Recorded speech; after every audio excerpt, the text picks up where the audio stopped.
क्योंकि ये दो लोग बहुत ही संवेदनशील किस्म के लोग थे। हम लोगों को जीएस 4 में भी पढ़ना है सहिष्णुता या टॉलरेंस जिसको कहते हैं। तो एक होता है सहिष्णु, यहाँ पर कंपैरिजन करनी है हमको, क्योंकि केस स्टडी में उस पेपर में हम लोग इसका उल्लेख करते हैं। एक होता है अति सहिष्णुता और तीसरा होता है असहिष्णुता। उस पेपर में शब्दों के मीनिंग को काफी इंपॉर्टेंट है, तो थोड़ा सा इस बात को हमें ध्यान में रखना पड़ेगा। तो असहिष्णु आदमी जो होगा वो काफी अग्रेसिव होगा, हर बात को लेकर हर जगह पर वो आक्रमणकर्ता के रूप में ही प्रस्तुत होगा, जैसे कि सिकंदर के बारे में कहा जाता है ना। सहिष्णु आदमी, असल सहिष्णु जिसको कहते हैं, वो ना तो असहिष्णु होगा और ना ही अति सहिष्णु होगा। सामाजिक संदर्भ में सामाजिक आचरण और नैतिक आचरण का पैरामीटर यही असल में प्रैक्टिकलिटी को दर्शाता है। It's an practical practices. आदमी को ना तो अति सहिष्णु होना चाहिए और ना ही असहिष्णु होना चाहिए। अति सहिष्णु का मतलब होता है डरपोक किस्म का इंसान। आवश्यकता पड़ने पर अग्रेसिव भी होना पड़ेगा। यही फर्क मैंने कल बुद्ध और कृष्ण के बारे में बतलाया था। और बुद्ध अगर सहिष्णु है इसका मतलब वो कमजोर या डरपोक नहीं है। अति सहिष्णु वाला आदमी कमजोर किस्म का होगा, जैसे कि वर्तमान में हमारे देश में महिलाओं को समझा जाता है। शुरू से इनके ऊपर प्रतिबंधन लगा दिए गए। महिला ये भूल गई कि वो दुर्गा है, वो काली है, तभी तो जाके आज वर्तमान में आपको बांग्लादेश में, सॉरी क्या कहते हैं, बंगाल में हो गया है ना। तुमको जो है हमारे महाराष्ट्र में भी हो गया। ये दामिनी 2012 में केस होने के बाद 12 साल हो गए, बावजूद इस प्रकार का ही वातावरण अगर है तो कुछ तो कमियां हैं, कुछ तो कमियां इसके अंदर होगी।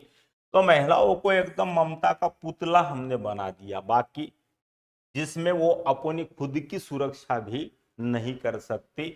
तो ये सामान्य तौर पर बचपन से जिस प्रकार के विचारों को हम महिलाओं के दिमाग में डालेंगे, यहाँ पर आप इजराइल को ले सकते हैं।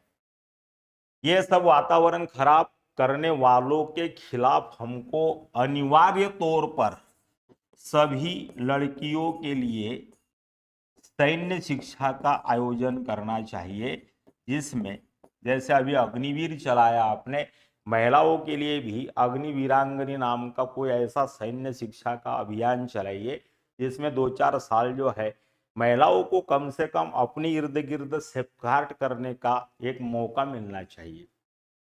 यहाँ पर उसके बारे में कोई नहीं बात करेगा। 1500 रुपया मिलेगा, लाड़की बहन योजना, लाड़का भाई योजना, उस पर हम खर्चा करेंगे। भाई अभी महिला सुरक्षा की जरूरत है। तुम्हारे 1500 रुपए से कुछ नहीं होने वाला है ना।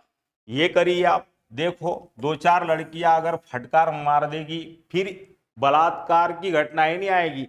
2-4 मार्शल आर्ट के हाथ मारने से आदमी मर गया, बलात्कार करने जो आया था। ऐसा समाज में एक माहौल बनाना पड़ेगा आपको, तभी जाके महिलाएं सुरक्षित हो पाएगी। तो ये स्थिति भी खतरनाक है ना, कि 2 आदमियों से वो लड़की नहीं लड़ सकी और अपनी जान कई कई तरीके से गंवा चुकी। समझ में आ रहा। ये स्थिति और खतरनाक है। अजात शत्रु का एग्जाम्पल मैंने बतलाया था कल आपको। ये दोनों अतिक्रमणकारी और ये डरपोक और कमजोर समाज को विकसित करने वाली स्थितियां है। हमने इसको अपनाया। पंचशील समझौता जो अभी भी हमारे चीन भारत के बीच में है, या हमारी विदेश नीति का पहला चैप्टर यहीं से शुरू होता है। वो कहां से आया भाई? बुद्धिज्म से। कहने का मतलब हमारी सहिष्णुता को ना तो इसके कैटेगरी में समझना चाहिए, ना तो इस कैटेगरी में समझना चाहिए। ये प्रैक्टिकल प्रैक्टिसेस है। तो बुद्ध कहते हैं कि अति सहिष्णु होना भी, क्योंकि बुद्ध ने जिस धर्म और अध्यात्म की बात की है उसमें कूदने के लिए काफी हिम्मत चाहिए। तो बुद्ध उसकी बात नहीं कर रहे कि दूसरों को पराजित करके मुझे विजित होना है, वो बात ही नहीं है।